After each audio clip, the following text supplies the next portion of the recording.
The echoes of departure. Amidst the bustling throngs of travelers at Terminal 9, Eleanor sat quietly, her fingers tracing the rim of her coffee cup.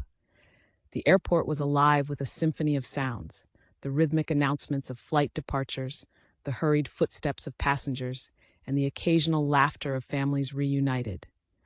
Yet Eleanor felt a profound solitude amidst the chaos. She was bound for a city she had never seen, a place where the skyline promised both adventure and uncertainty. Her heart raced with a mix of excitement and trepidation. As she observed the diverse tapestry of humanity around her, she pondered the myriad stories unfolding simultaneously. An elderly couple embarking on their long-awaited honeymoon, a young woman clutching a bouquet, teeming with hope for a clandestine reunion, and a businessman, eyes glued to his laptop, oblivious to the world around him. Suddenly, the overhead speakers crackled to life, announcing a delayed flight. A wave of frustration rippled through the crowd, but Eleanor remained unfazed. To her, the airport was a liminal space, a threshold between lives and destinies.